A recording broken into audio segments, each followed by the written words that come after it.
Voilà, merci. Donc, je vais essayer de ne pas répéter ce qui a été dit, ça serait carrément lassant. La première des choses que je voudrais dire, c'est que si, pour la CFTC, il nous semble que les choses se dégradent, la vision qui vient d'être exprimée depuis tout à l'heure n'est pas la réalité de toutes les entreprises, et heureusement. Heureusement qu'il y a des entreprises où ça se passe normalement et où on est content de venir travailler. Je n'ai pas de vision globale parce que malheureusement, en tout cas scientifiquement démontré, parce qu'il n'y a pas d'études qui datent de 30 ans. C'est ce qui a été soulevé notamment par Nas et Légeron en disant qu'il nous faudrait un indicateur global tiré d'une enquête psychosociale. Et ça serait quand même intéressant pour mesurer, voir les évolutions et remédier. On a eu une enquête, nous c'est à peu près la seule qu'on ait trouvée, c'est Samothrace 2006-2007, mais qui a été fait que sur la région centre Pays de Loire, mais qui quand même a des résultats qui sont impressionnants. Nous disent qu'environ 24% des hommes et 37% des femmes présentent un état de détresse psychique sur le lieu du travail. 24% des hommes et 37% des femmes. Ce qui doit attirer aussi notre attention sur la situation des femmes au travail. 37%. Et cette enquête, ce qu'elle révèle, alors, elle est sur 2 ans, elle est dans une géographique déterminée, donc je ne veux pas en tirer des conséquences. Il y a peut-être d'autres différences ailleurs.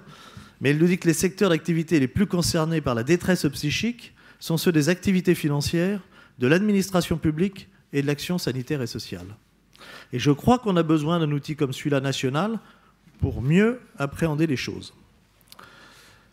Cela dit, on voit très bien, on mesure la dégradation. Alors pour nous, la cause principale, c'est la déshumanisation de nos rapports sociaux et des rapports dans l'entreprise.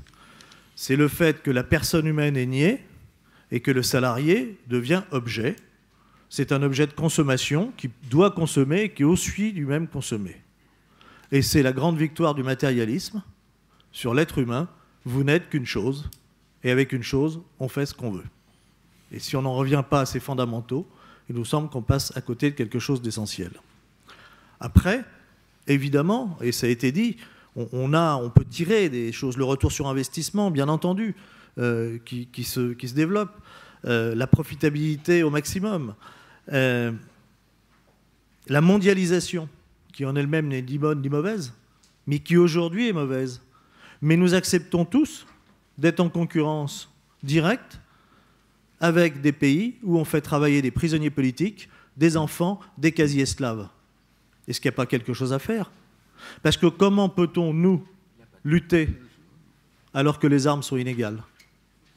Et on nous dit, mais c'est la liberté du marché. Eh bien, quand on met des syndicalistes en prison dans les plus grands pays de la planète, ce n'est pas la liberté du marché, c'est l'enfermement, et c'est notre propre enfermement, parce que chez nous, du coup, on nous met des conditions inacceptables. Et on a un vrai travail à faire là-dessus. Nous, on a des propositions, notamment la traçabilité sociale des produits et services, pour qu'en tant que consommateur, quand j'achète, je sache, j'ai la garantie que ce n'est pas un petit enfant à l'autre bout du monde qui a produit quelque chose. Moi, ce que je veux, c'est qu'à l'autre bout du monde, il puisse produire dans des conditions aussi décentes que les miennes. Et puis, si j'en reviens, et ça a des conséquences directes sur nos emplois et nos conditions de travail, il faut en avoir conscience. Ce qui se développe aujourd'hui, c'est aussi la laisse électronique. Moi, j'ai été frappé dans les négociations sur le stress au travail que le MEDEF refusait même de considérer que ça puisse exister. Qu'est-ce que c'est la laisse électronique ? C'est pas compliqué, hein, j'en ai une.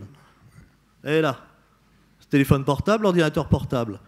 Qui fait qu'aujourd'hui, pour bien des professions, il n'y a plus la coupure qu'il pouvait y avoir hier entre mon temps professionnel et le moment où je vais faire autre chose, où je vais être chez moi à penser à autre chose. De plus en plus, et le MEDEF en égo nous l'a dit, quand je posais la question, une négociatrice du MEDEF me dit « mais moi je suis très content le lundi matin d'avoir pu régler mes problèmes avec mon appareil. » Ah bah oui madame, mais moi je croyais que le week-end c'était pour le repos des salariés.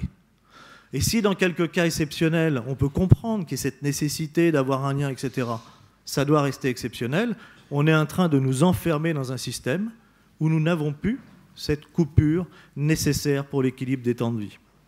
Et puisque j'ai le législateur à côté de moi, alors c'est pas le plus mauvais, mais c'est le seul que j'ai sous la main.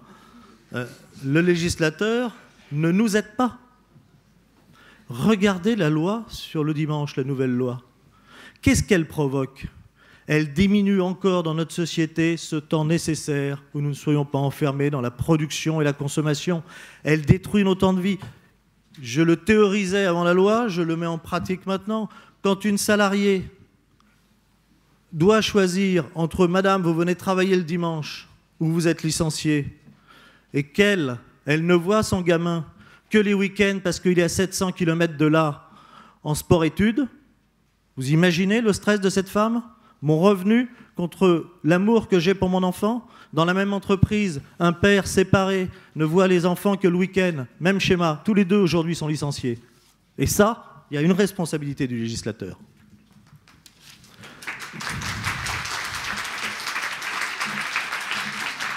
Mais la responsabilité principale, évidemment, elle est dans les entreprises. Certains modes de gestion, certains modes de management, ça a été vu à France Télécom mais aussi ailleurs, sont parfaitement pervers et provoquent par eux-mêmes le stress, le harcèlement et la violence.